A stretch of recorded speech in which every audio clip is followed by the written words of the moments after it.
Good morning, grade 12 and our colleagues. Today I am going to do with you the perfect market. I am Marietta Friesler from Bloemfontein, and I hope we're going to work wonderful together today. We're going to do today the perfect market, as I said. The perfect market is very important, and as we have done in grade 11 also, there's a few characteristics that's very important. There are two types of markets in the economy. There's the perfect market and the imperfect market. The perfect market and the imperfect market do not refer to that the perfect market is right and the imperfect market is wrong. The more perfect markets we have, the greater the amount of competition there are. And this is very good for us as the consumers. Now, today I have a little bit of revision of the grade 11 work. This unit, you are going to learn about cost and revenue curves of the competition firm. You can remember that we have done that last year also. Now, what is important that we cannot start with your market structure and your graphs if you don't know the different costs that we have available here. The cost that we have here is, in the short run, this is the time period for which quantity of one factor of production at least is fixed. Now, you can remember that we have fixed cost and we have variable cost. This is what we're going to do this. There is how we are going to work out. Total cost is equal to our variable cost and our fixed cost. What is fixed cost? Fixed costs are the costs that do not change as the amount of output changes. In other words, it doesn't matter how much you produce, your fixed cost always stays the same. Like, for example, the rent that you pay for the building. Variable costs are costs that do not change as the amount of output changes. That's, for example, your input cost, like natural resources or anything that you are using for that. Now, the next one that we are going to do there is average total cost. How to work out the average. Now, you must know the moment that we talk about the average, we must do division. We are going to divide. So you take your total cost and you divide it by your quantity of output. Average fixed cost, exactly the same manner. You go fixed cost and quantity of output. Average variable cost, exactly again. You take your variable cost and you divide it by your quantity. Marginal cost. Now, when we are going to start drawing our perfect market graph, we're going to see that the marginal cost is very important. This is a change in total cost. When the firm produces one extra unit, you must remember marginal means one extra unit of input or output. Total revenue. Now, if you want to know what is your total revenue, what are you going to do? You take your price and you multiply it with your, there you have it. You take your price and you multiply it with the quantity that you sell. If you are selling sweets or you are selling a cupcake or anything at school or in your community and you want to see at the end of the day what is your total revenue, what are you doing? You are taking the price that you charge for this product and you multiply it with the quantity that you sold. Then you will exactly know what is the amount of money that you earn. And when you want to see what is your average revenue, you take your total revenue and you divide it by the number of products that you sold at the end of that day. Then you get also your price. Marginal revenue. Now, this is a change in total revenue when we produce one extra unit there. When we sell one extra unit there. Now, average total cost is your total cost divided by your quantity. Average variable cost is your total cost, your variable cost, your fixed cost divided by your quantity. Now, go to your grade 11 books and study these costs so that we can start doing our economy. Right. What is economics? And what is the competition as a process? Competition involves that there is one firm to take away the market share of another one. In other words, they are fighting for the customers' money. Competition as a market structure. Competition is the end result of competitive processes under highly restrictive assumptions. A perfect competitive market is one in which economic forces operate. Can you still remember from grade 10 and 11? What are the market forces? Yes, talk to your friends. What are the market forces? Can you remember? Demand and supply. Totally right. Now, what is perfect competitive markets? A perfect competitive market must have different kinds of requirements. This is very important. And this you must know to do either the perfect or the imperfect market. Because in exams, they can ask you, differentiate between a perfect competitor and an imperfect competitor. Differentiate between a perfect market and a monopoly, or oligopoly, or a monopolistic competitor. In other words, we must know the characteristics or the requirements for these markets. Right, the first one there.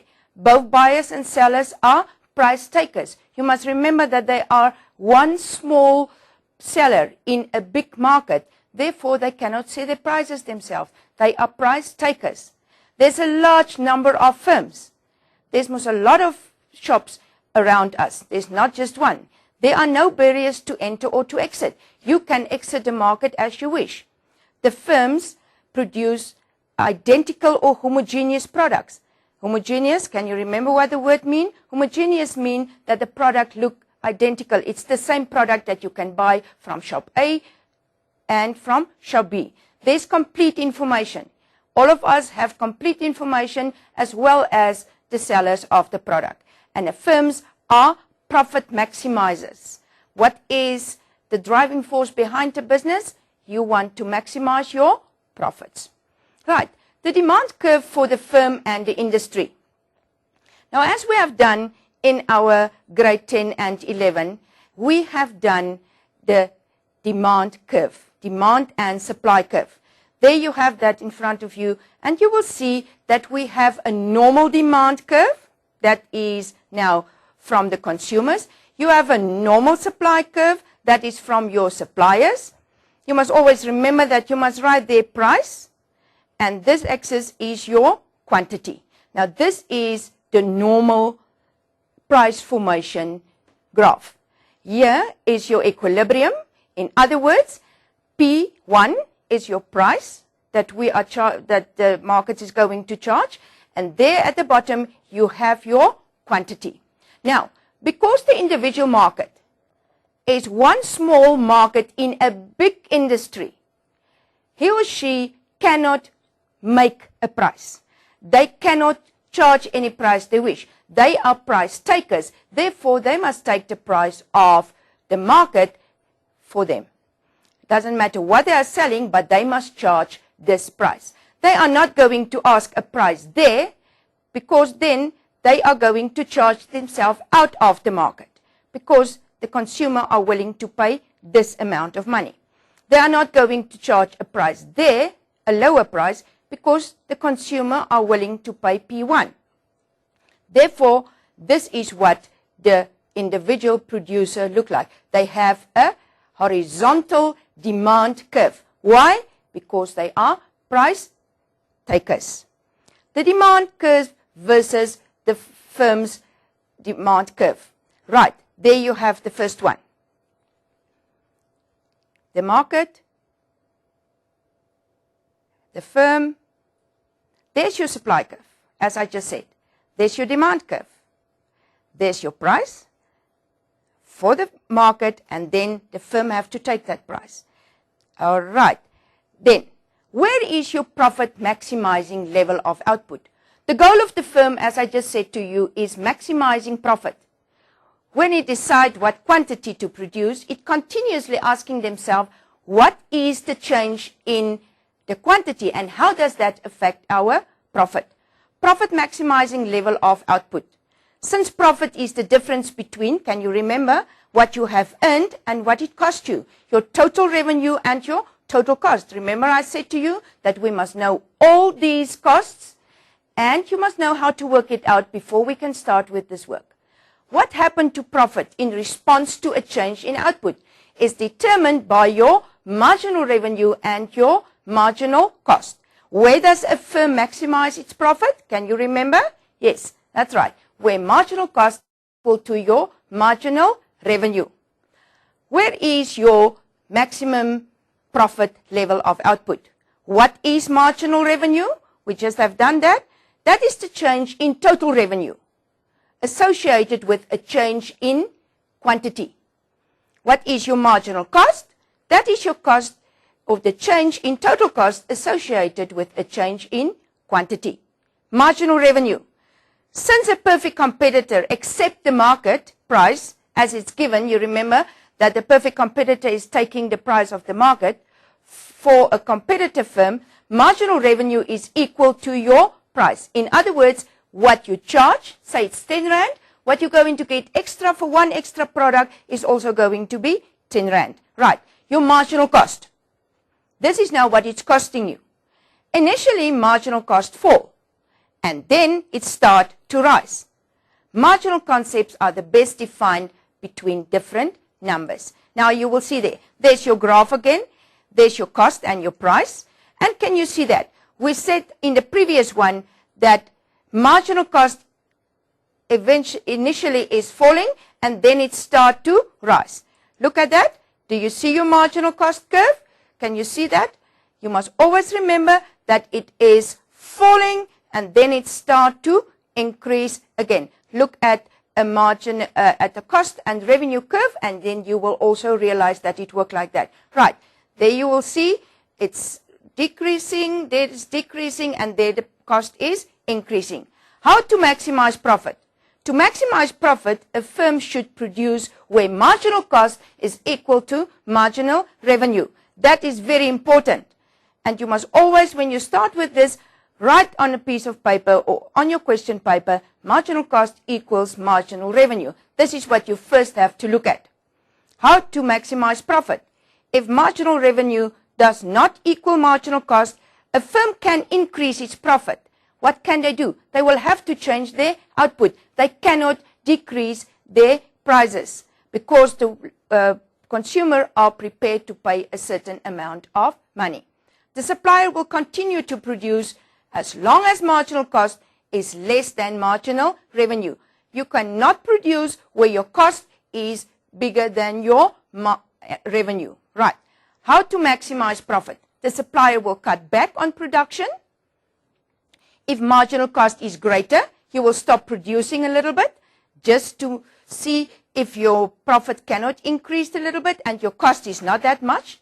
Thus, the profit maximization point is marginal cost is equal to your marginal revenue. Remember, that is what you get extra and that is what you pay extra for one product. And what do you pay for that? The price of the product. That is your price.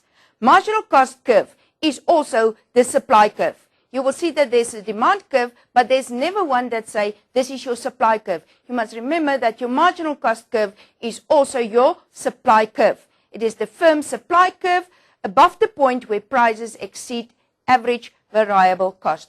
One thing again that you must know, that you must look at is average variable cost. We will get there. Firms maximize total profit. When we speak of maximizing profit, we refer to maximizing total profit, not per unit. We want to see what we do at the end of the day, not at a unit on a unit base. Firms do not care about profit per unit. Therefore, they want to see the total. Determining profit and losses from a table, a cost and cost table. Profit can be calculated from a table of cost and revenue. Profit is determined by total revenue minus your total cost. How do we do that? The profit maximization position is not necessarily a position that maximizes either average variable cost or average total cost. It is the only way they have maximum total cost. There is your total cost curve. If you look at the total cost curve, you will see that the total cost is increasing all the time. That is, the more you produce, the more it is increasing. Your marginal cost. What is your marginal cost? Your marginal cost is also there it increased, then it's there, then it increased a little bit, it increased, it increased, it increased. As we said, it is increasing, then it falls, and then it starts to increase again. You remember that marginal cost. Average total cost, we say if we have average, then we are dividing. So you take your total cost, you divide it by your output, and then you have your total cost. There's your total revenue. What do? How do you get total revenue? You take your price, you take your output, you multiply it, and you will have exactly your total revenue. And there's your total profit. How do you make profit? You take your total revenue there, you subtract your total cost, and there you have your revenue, your profit. Can you see that the profit is 22, then it's 45, then it's 63, then it's 76, then it's 81. And then you see it start to decrease. Where will you stop producing for a while? At 81 Rand. Because after that you start to make a loss. Not that much, but you still make a loss. Right. Determining profit and loss from a graph. Find out where is marginal cost and marginal, where it is equal to marginal revenue. Remember I said just to you, what is important, what must you always look at? Where is marginal cost and where is your average cost? Where they meet, there they are equal. And this is an important starting point. The intersection of marginal cost and marginal revenue determine the quantity the firm will produce, and this is where they maximize their profit. Determining, they say, find a profit per unit where marginal cost is equal to your marginal revenue. To determine maximum profit, you must first determine what output the firm will choose to produce. See where marginal cost equal marginal revenue, and then drop a line down to the average total cost curve. This is the profit per unit. Now, as we have done earlier, I'm going to show you how to start drawing your marginal or your individual's cost curves. There you have your average cost. You remember I said to you average cost is increasing, then they decrease, and then they are increasing again. There you have your marginal cost curve. And there you are. There is the average, your normal profit of a perfect market. Remember, as I said to you, you have a vertical line. You have a horizontal line. What is important is that you have your demand or your average revenue or your marginal revenue curve. That is a horizontal curve. Can you still remember why? Yes, because we are taking the price from the market. Remember the price, remember your quantity. And then there's your marginal cost curve and your average cost curve and your marginal revenue. What is the first thing that we must look at? Where is marginal cost equal to marginal revenue? There it is. There is your equilibrium. This is where you maximize your profit.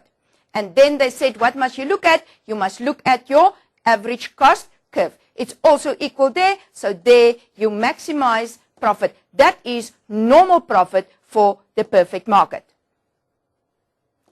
There it is. There you have normal profit.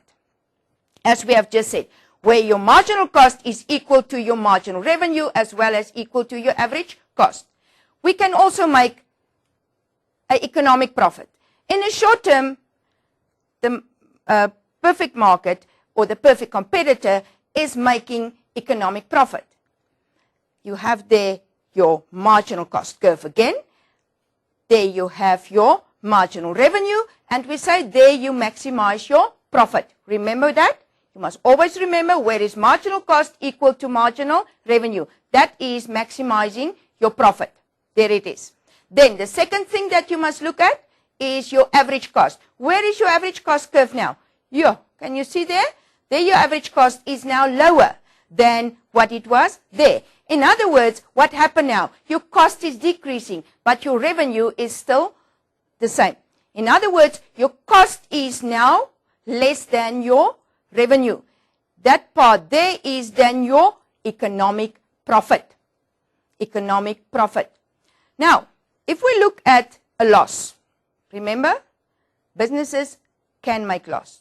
We see it all over that businesses are closing down because of perhaps the recession, because they are not providing the right product that produces one, etc., etc. Once again, you have your marginal cost curve there. That one. You have your average cost curve. You have your demand curve or your marginal revenue curve. What must we look at first? We first look at where is marginal cost equal to marginal revenue. This is there where you maximize your profit. But what is the second thing that we must look at? We must look at our average cost. And where's average cost now? Average cost is well above our average revenue. In other words, we are making a loss there. You take your revenue there, you take your mark, you go up there, and you will see that this part there is your economic loss. Right, grade 12s, make sure that you understand these graphs. Take a piece of paper, take a pencil, and draw it day after day. You cannot study economics if you sit and just look in your book. You have to take a paper, take a pencil, draw these sketches every day until you understand it. But remember what I said to you, that you must first know what is marginal cost, what is average cost, average revenue, marginal revenue, and you must study these things properly. It's grade 11 work, but it is important that you should study it for grade 12 also. Right. Zero profit or loss, where marginal cost is equal to marginal revenue. Firms can also earn zero profit. That's what I just said to you.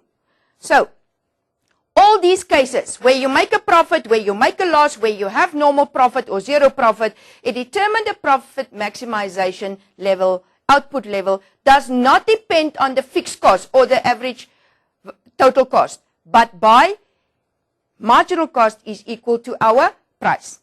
Now, when we go and we look at our perfect market, we can many times say, where am I going to shut down? I'm making a loss. Where am I going to shut down?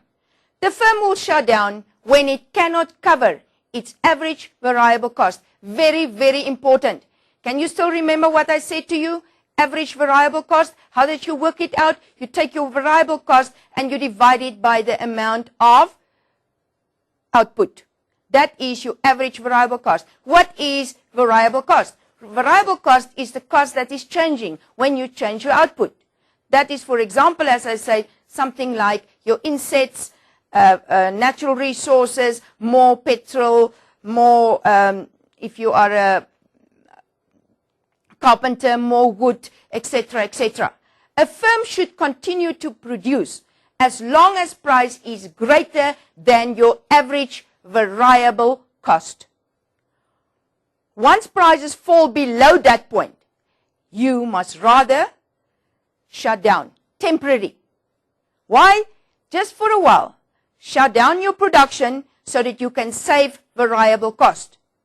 Remember, there's still fixed cost that you have to pay, but your variable cost is changing the more you produce. So stop producing for a while so that you can just save your variable cost for that specific time.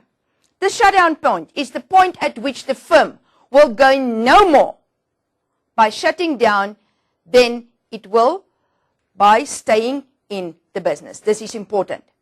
As long as total revenue is more than total variable cost. Your total revenue is more than your variable cost.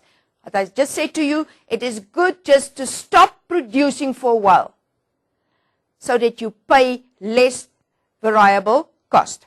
There you have your shutdown decision point. We have our price again, that is our vertical axis there. We have our quantity, that is your horizontal axis. You have there your demand curve or your price or marginal revenue curve. And then we have our marginal cost curve. We have our average total cost curve. We have our average variable cost curve. Can you just remember that I said to you that we must look at average variable cost? If your average variable cost is less than your revenue, then you are in big trouble. You can still produce, if your average variable cost was there, you can still produce. But if your average variable cost is less than your revenue, then you cannot produce anymore. But what do we see there? Your total cost, average total cost, is there. So this is not your shutting down point there. There you just make a loss. Where is your shutting down point? Here's your shutting down point, when your income is going to be less than your average variable cost. Study this so that you can know this properly. Long run competitive equilibrium. Now, we said in the beginning of our lesson that there are two market structures that we're going to do. It's the perfect market and the imperfect market. Now, in the perfect market, we have the perfect competitor. In the imperfect market, we have the monopoly, the monopolistic competitor, and the oligopoly. Each one of them have their different characteristics, as I said to you. Each one have their different profit maximizing points. In the long run, in the short run, the perfect competitor is going to make economic profit. In the long run, they are not going to. Why? If other competitors see that this business is making economic profit, what are they going to decide for themselves? I'm also going to enter this market. Now there's going to, initially there was 3 or 4 markets, now there will be 5, 6, 7, 8 markets. What happened now? The supply is increasing. If the supply is increasing, what do we know about the price? The price is decreasing. So what happened now? Then the people are going to make less profit. So in the short run, the perfect market is making economic profit. It's going very well. Because of this economic profit, they attract businesses to this specific industry. And they are then going to also enter the market, as I just said. Then there's going to be more suppliers, and the profit of the businesses is going to decrease because they have to divide or share the profit now. What does our slide say? Profit and losses are inconsistent with long-run equilibrium. Profit creates incentives for new businesses to enter, as I just said to you. What will happen? Our output will increase, the supply will increase, and the prices will fall until we make a zero profit, or as we know it in grade 12, we know it as normal profit. Only normal profit will stop entering. When the people say that they are not making economic profit, then in the beginning, or the businesses initially, they are going to stop entering this market. Existence of losses will cause firms to leave the industry. Zero profit or economic profit as we know it. The condition is required that in the long run, zero profit exists. Zero profit conditions define the long run equilibrium of a competitive industry. Normal profit does not mean that the entrepreneur does not get anything for his effort. Can you still remember when we add up costs, when we produce something, we have 4 factors of production: capital, labor, entrepreneurship, and land or natural resources. Each one of them are necessary to produce a product. Now, each one of them also is getting a reward, remuneration. Capital, get interest. Labor, wages. Land or natural resources, rent. And the last one is your entrepreneur, is getting profit. Profit is very important. You must remember we are busy with profit now. Profit is already part of the price. If we start to produce a product, say for example, we start to produce cupcakes for a school funding project. We buy our products at the shop. That is your insets. That is your natural resources. We need capital. Your capital is your ovens, your pans, your mixers, that kind of thing. And the money to buy the stuff. Then you have the labor. That's the person that is doing the job. and you have your entrepreneur. That's the person that have the initiative to start there. Each one of these factors of production need to have a reward. These rewards are added up. If you want to add it up, then you add rent, profit, wages, interest, and that is forming your prices. Do you see that there's already in the price profit added? So when you make normal profit, it means you make profit. When you make economic profit, as we just saw a little bit earlier, then it means that you make profit over and above the profit that you already have made. Right. Zero profit does not mean that the entrepreneur does not get anything for his efforts. In order to stay in the business, the entrepreneur must receive his opportunity cost. Or normal profit, the owner of the business would have received in the next best alternative. Right. What is important here is that we must receive a profit here. Otherwise, the entrepreneur can take his money and he can go and take the money and produce something else.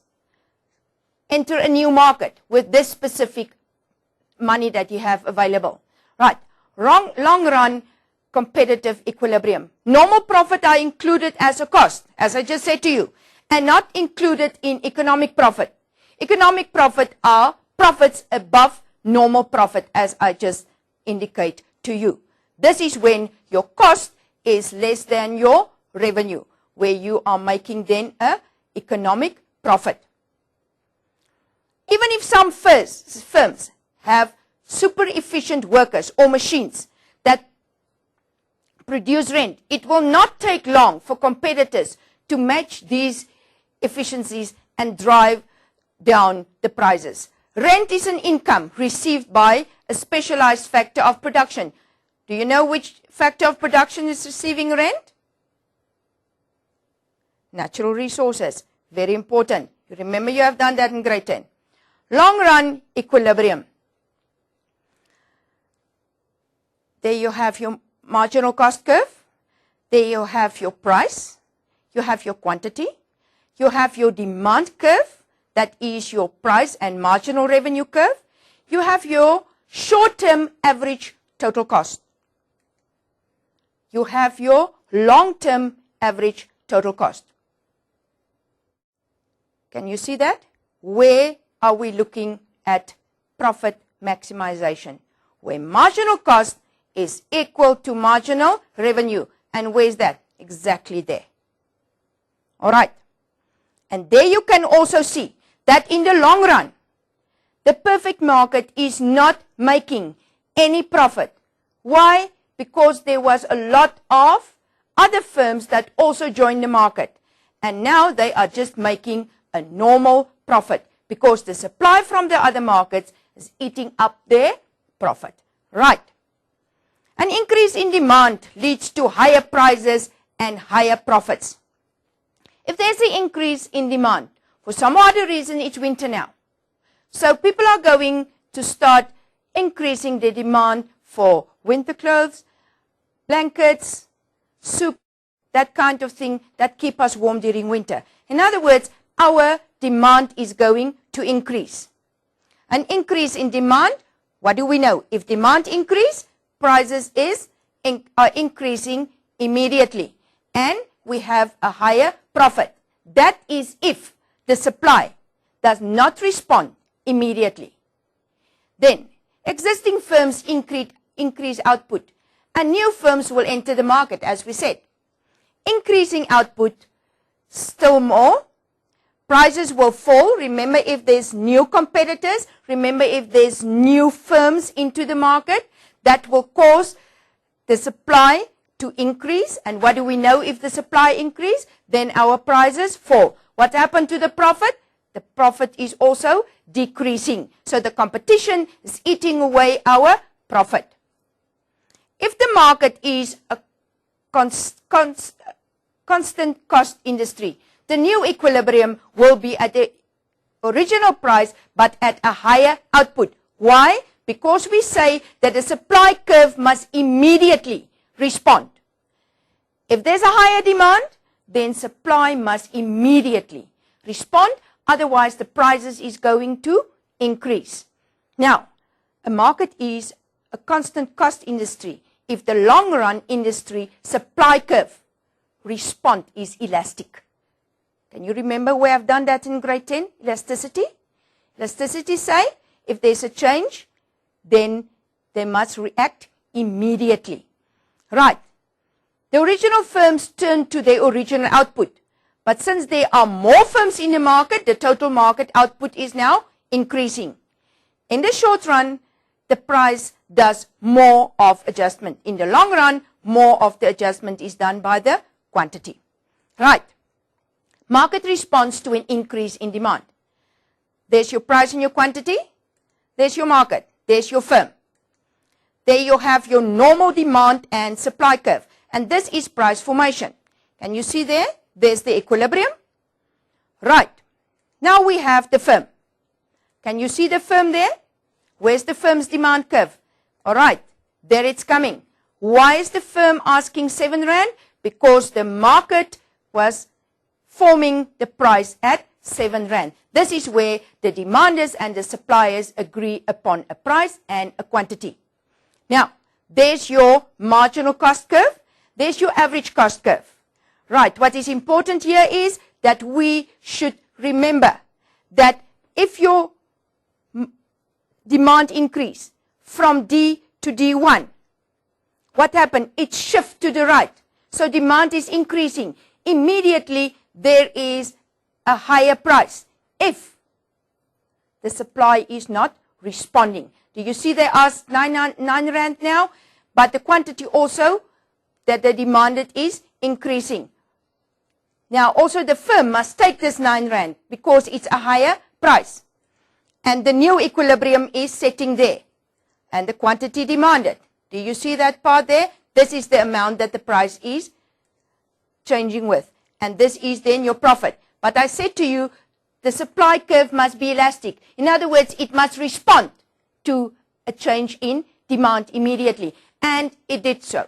There, the supply curve is increasing to the amount that the demanders is demanding. So what happened? The price that was 9 rand with the change in demand is now again 7 rand. And what happened? The price decreased and the quantity increased. And everybody is now very happy. What caused this increase in supply? Yes, you are right. It is the increase in other firms entering the market. Now they supply more, and if there's a higher supply, what do you know happened to the prices? And you see that the prices is decreasing and not increasing as they say there. Right. Okay. Can you see that the profit is also now moving back? Look back. Look there. That the profit is also moving back. So there. A real shutdown decision. Where are we going to shut down in the real world of economics? Marginal cost curve, average total cost. There's your loss. Why is there loss? Because your average total cost is less than your average variable cost and your marginal cost, where it's equal to your marginal revenue. Right, grade 12, we are going to draw now your curves so that you can exactly see how we do that.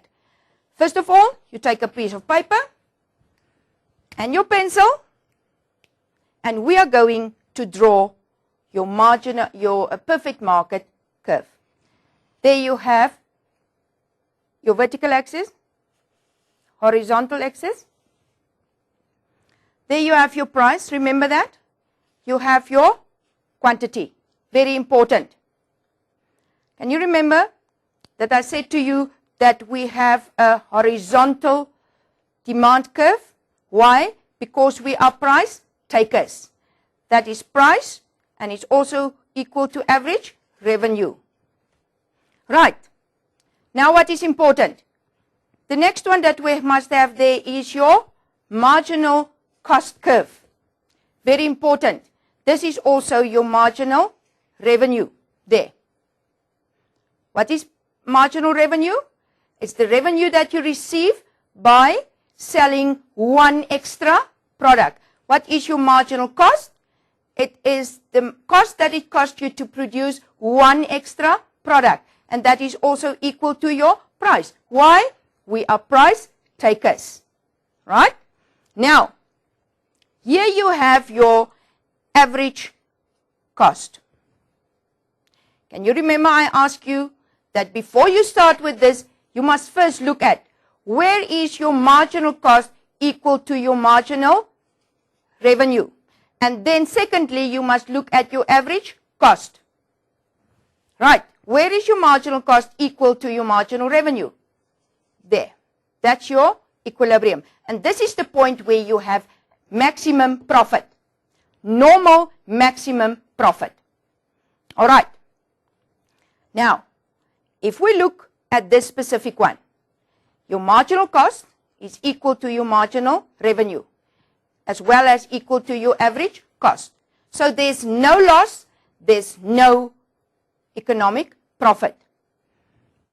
There we have our curve. There's your marginal cost curve again. That is your marginal revenue. That's equal to your price. This is your price. This is your quantity. There is your average cost curve. What is happening here? What are we looking at first? Where is marginal cost equal to marginal revenue? Where is that?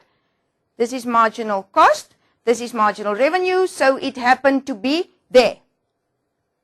Right. So you go down there and what do we see here? We are making an economic profit. Why? Because our average cost is lower than our average revenue. All right. Next one. There. There's your marginal revenue. That's equal to your price. That is equal to your average revenue. There's your price again. Remember all these things. You get marks for that in the exam. Very important. A straight line. Why is it a straight line? We are price takers. Right. There is your marginal cost curve. There is your average cost curve. What must we look at first? Where is marginal cost equal to marginal revenue? And then we must look at our average cost curve. Where is marginal cost equal to marginal revenue? There we have it. And then you go up there and there is the initial price and this is your next price. Can you see that? And what is that there? This is a loss. Right, grade 12s? Are we fine? We understand this now? Right. Let's quickly do a little bit of revision.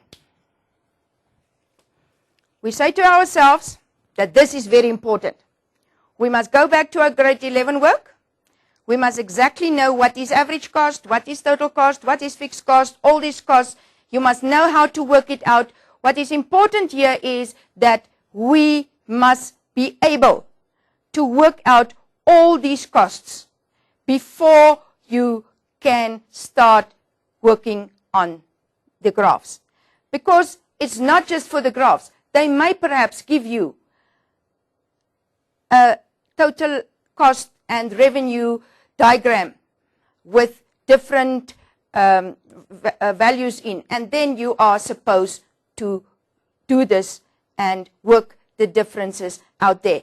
And please go back, study this for the June exam, what is very, very important.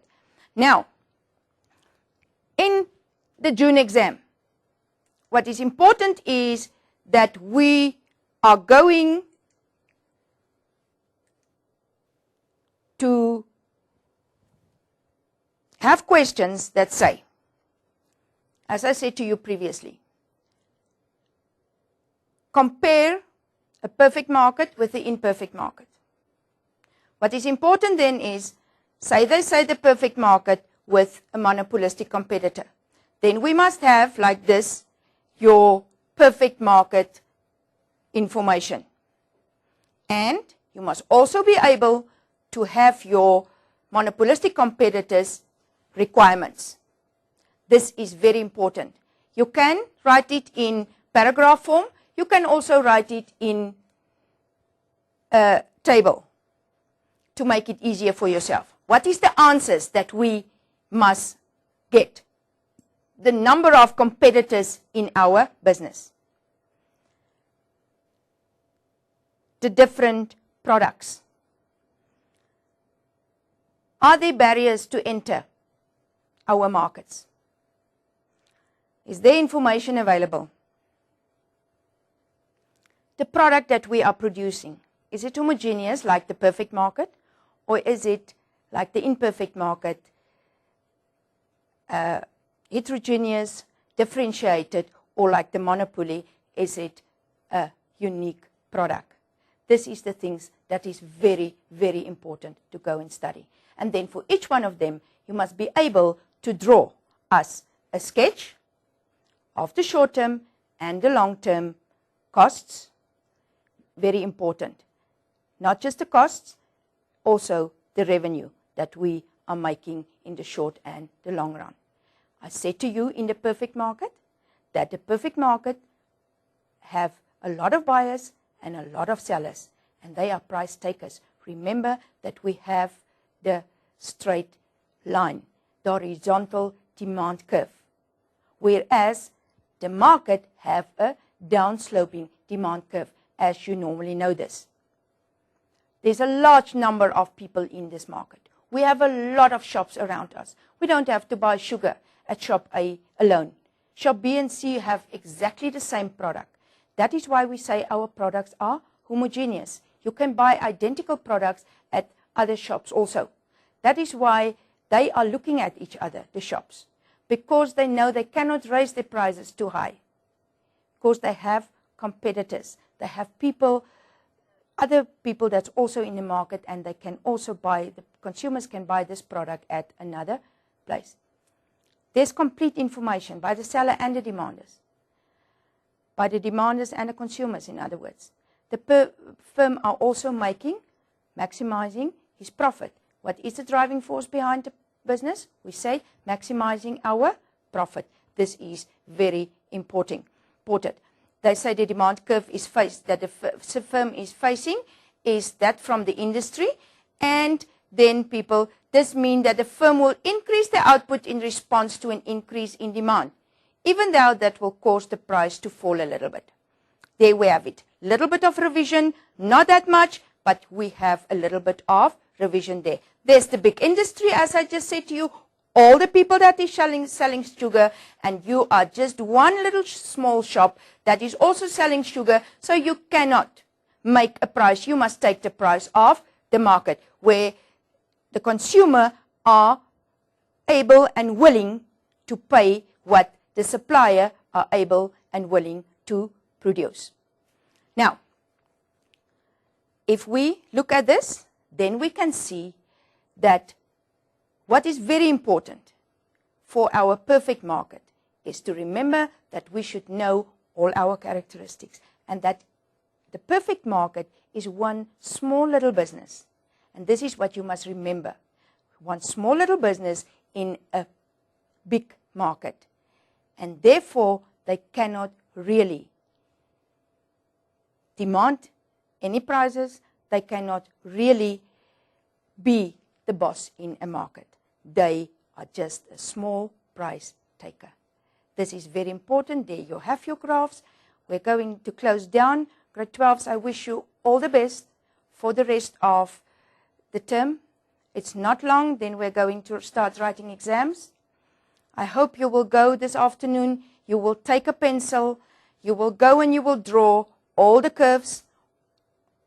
Make sure that you labeling them properly. Make sure that you understand your questions that they ask you. Read through the questions.